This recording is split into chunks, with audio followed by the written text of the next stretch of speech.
السلام عليكم، معكم مستر يحيى عبد العاطي من قناة يحيى أكاديمي. هنفك عقدة الإنجليزي. امتحان الفيوم بسرعة كده، امتحان سهل ولذيذ جدا جدا، وأسهل من كده مفيش. أول سؤال معايا الدايركت بيقول لي هاجر is talking to ريم about some interesting animals. هاجر بتتكلم مع ريم عن بعض الحيوانات الشيقة. Are you interested in animals ريم؟ هل أنت مهتمة بالحيوانات يا ريم؟ أو لأ؟ طبعا مليون في المية هتكون لأن أنت لو نزلت تحت بيقول لك I like orangutans most. إذا يبقى yes، وهحول are you اوعى تنسى إلى I am. yes I am. رقم اتنين في سؤال الإجابة I like orangutans most. أنا بحب إنسان الغابة بشكل أكثر، أو أكثر حيوان يعني. إذا إيه الحيوان اللي بتحبيه أكثر؟ which animal يعني أي حيوان. بعد كده الفعل مساعد اللي هو do، عشان مش عندي فعل مساعد، ولايك مصدر. لو كانت like كنت هقول does، ولو كانت like it كنت هقول did. which animal do و I تحول ل you. which animal do you like most.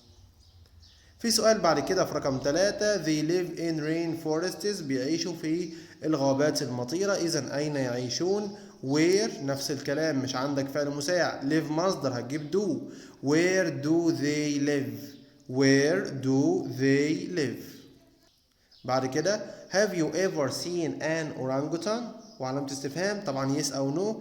انزل كده خلاص، الحوار بينهم يعتبر شبه خلص، وما جابلكش ان هو شافه قبل كده ولا لا، فينفع ان انا اكتب يس اي هاف صح، او نو اي هافنت برضه صح. What about you؟ طب وانت او ماذا عنك؟ which animal do you like most؟ لو انت ولد شاطر او بنت شطورة، حاول تمشي على الاسطمبة اللي دايما بيديها لك في الديالوج. وده بقول له تلامذتي دايما، هو بيبقى مديلك سؤال معين ماشي بنظام، حاول تمشي عليه. هنا which animal do you like most هي اللي احنا لو انت فاكر كتبناها في رقم 2. فلو انت مش مذاكر كويس يبقى لازم تقرا الدايلوج مره واثنين وثلاثه، وتحاول تستنتج حاجه تحلل لك السؤال معاك. فاذا رقم 2 هتبقى which animal do you like most؟ اي حيوان بتحبه اكثر؟ قال له نوع معين من الحيوانات. كمل كده they live in polar habitats. هما بيعيشوا فين؟ في البيئات اللي هي القطبية. ايه ده؟ اكيد الدب القطبي. طب كمل كده تحت I wonder how the polar bears can live there. انا بصراحة بتعجب ازاي الدب القطبي بيعيش هناك. اذا الراجل ده في رقم 5 I like polar bears، انا بحب اللي هي الدب القطبي. السؤال اللي بعد كده يا حبايبي، ملء الفراغات القطع الصغيرة لذيذة جدا وسهلة جدا. will send advantages موبايل فون would send disadvantages took. بذكائك كده احنا هنحدد فين النقطتين اللي على الجرامر. هتلاقي will send و would send. وبذكاء تاني هتلاقي عندك كلمتين شبه بعض شوية، اللي هي advantages معناها مميزات، disadvantages عيوب. أكيد هناخد واحدة ونسيب واحدة تقريبا يعني. وعندك موبايل فون وتوك أكيد هناخدهم. طب نشوف كده. In my opinion في رأيي the most important invention أهم اختراع of the last 100 years في السنين الأخيرة is the إيه؟ خلاص لو أنت دورت فين الاختراع اللي في الست كلمات دول، مفيش غير موبايل فون. I can put numbers into my phone and not to people anywhere. هعمل ايه للناس؟ طبعا talk to people هتكلم مع الناس في كل مكان.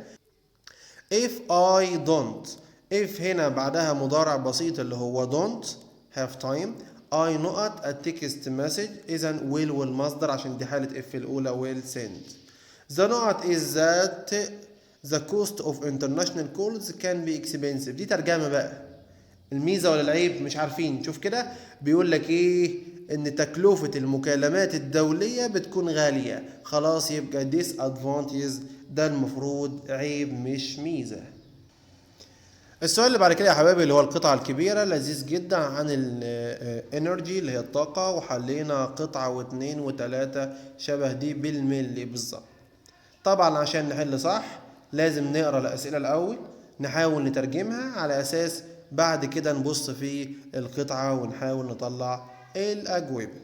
الاختيارات the main idea of the text، ايه الفكرة الرئيسية للقطعة؟ هنعرف. The amount of carbon dioxide rises in the atmosphere when we use energy from the، كمية ثاني أكسيد الكربون بترتفع في الجو أو في الغلاف الجوي لما بنستخدم الطاقة اللي هي منين؟ هنعرف.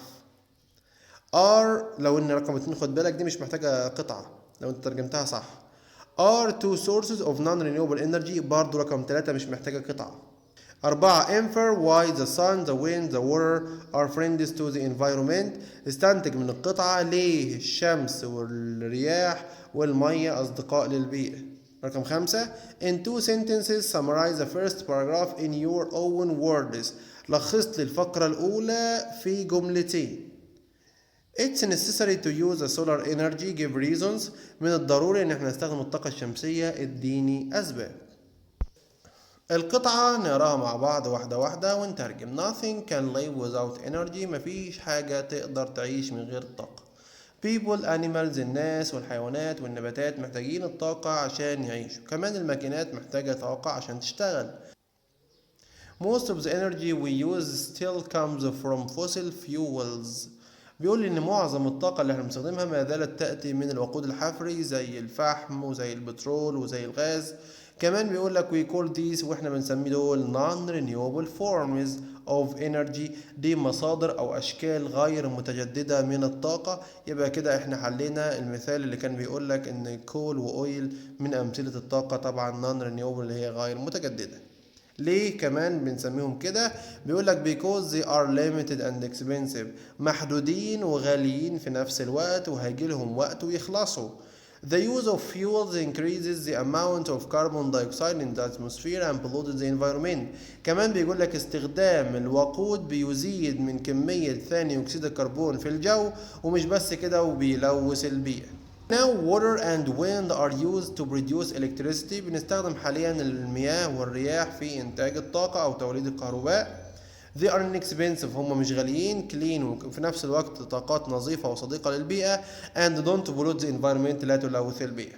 We can call them بنسميهم ايه دول؟ renewable forms of energy اللي هي مصادر الطاقة أو أشكال الطاقة المتجددة. ولكن energy from the sun is probably the best form of renewable energy. أفضل طاقة هي الطاقة التي تأتي من الشمس اللي هي الطاقة الشمسية. Life on Earth الحياة على كوكب الأرض تعتمد على الشمس. بدون الشمس النباتات لن تستطيع القدرة على إنتاج الطعام. كمان الحيوانات مش هيكون عندها طعام.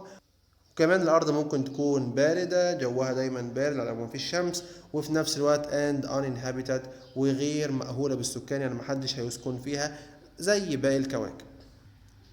That's why there is a great interest in solar energy. ولهذا السبب في اهتمام كبير جدا جدا بالطاقة الشمسية. لأن مهم جدا لينا إن احنا نوفر الطاقة في منازلنا وفي أماكن العمل. ليه؟ in order to stop using up non-renewable sources of energy. لكي نستطيع التوقف عن استخدام مصادر الطاقة اللي هي غير متجددة لأنها غالية ومحدودة وفي نفس الوقت بتلوث البيئة. أسئلة. الفكرة الرئيسية energy طاقة. اوعى تختار اللي هي متجددة ولا غير متجددة لأنه اتكلم عن الاتنين فاتكلم عن energy بشكل عام. 2. كمية ثاني أكسيد الكربون هتزيد امتى؟ لما نستخدم طبعا ايه؟ ممتاز الطاقة اللي بتيجي من الفوسيل فيولز اللي هو الوقود الحفري. لو انت ركزت ووتر وويند وصن التلاتة دول طاقات متجددة ونظيفة في نفس الوقت وأصدقاء للبيئة. نوعين من المصادر الطاقة غير متجددة طبعا اللي هي كول اند اويل اللي هي دي. استنتج ليه الشمس والرياح والمية مهمين وأصدقاء للبيئة عشان مش بيلوثوا البيئة واحنا قلنا الكلام ده في القطعة. عايز في جملتين تلخص أول باراجراف. هات أول جملتين. It's necessary to use the solar energy. Give reasons. من الضروري إن احنا نستخدم الطاقة الشمسية. اديني أسباب. آخر فقرة. طب نشوفها كده. ركز كده آخر فقرة اللي هي آخر 3 سطور. That's why there is a great interest in solar energy. ليه؟ أهي because it's important for us to save energy in our homes and workplaces in order to stop using up non-renewable sources of energy. بعد كده يا حبايبي الاختيارات كلهم مباشرين وسهلين جدا. وأول جملة دي بتيجي كل سنة في حوالي 12-15 محافظة. نفس الفكرة ولكن طريقة الكتابة مختلفة مش أكتر. يعني حاجة بنستخدمها عشان نشوف حاجات البعيدة أو عشان تجعل الأشياء قريبة هي تلسكوب. 2. The art of making clothes by crossing threads using a special machine. طبعا اللي هو النسيج اللي هو weaving. Another word for make or create. Another word يعني كلمة تانية يعني معنى make و create ايه produce. هنضيف ايه البوبيولار عشان نعكسها مش نعكسها. طبعا هتبقى unpopular. There are more floods in many countries because of rising طبعا sea level اللي هو ارتفاع مستوى سطح البحر. newspapers وماجازينز، ايه الحاجات دي كلها؟ طبعا ميديا، انواع من الميديا اللي هو الاعلام. سؤال كومبليت برضو سهل جدا ومباشر. fewer magazines، المجلات تباع are sold. هبة do her homework، الجملة دي جبناها بالنص في اكتر من امتحان، وجبناها كمان في اللي هو الفيديو 100 جملة جرامر. لو ما سمعتوش هيبقى فايتك كتير في الجرامر، اسمعه هيقفل لك الجرامر ان شاء الله. هبة do her housework for 2 hours، بقالها ساعتين بتشتغل في العمل المنزلي. كمل كده. she hasn't finished yet، لسه ما خلصتش. قلنا وانت مغمض مضارع تام مستمر. has been doing. he had dinner after he، طبعا after بعدها تام had tidied. يوسف said that he visit his uncle the following day، اللي هو اليوم التالي، يعني كان أصلها tomorrow يعني مستقبل. أصل الجملة هيكون حاجة من الاتنين، يا إما will والمصدر هو المستقبل البسيط، يا إما كانت مثلا is visiting اللي هو المضارع المستمر ترتيبات مستقبلية، الاتنين صح. إذا هترجع دي للماضي ودي للماضي، فتبقى الحل رقم 4 يا إما would visit يا إما was visiting، الاتنين صح. Number 5 they catch thousands of fish from the sea yesterday، خد بالك امبارح، طبعا هنا الماضي caught لأن هم اللي اصطادوا. آخر حاجة الباراجراف مهم ولذيذ وسهل جدا. some nature wonders in Egypt، لازم تكون عارف بعض العجائب الطبيعية في مصر، وده جبناه في فيديو الباراجرافز. أهم باراجراف برضو لو ما سمعتوش هيكون فايتك كتير، وهتلاقيه عندك في البلاي ليست الخاصة بتالتة إعدادي. في النهاية يا حبايبي يا رب تكونوا استفدتوا، والامتحان لذيذ جدا الفيوم.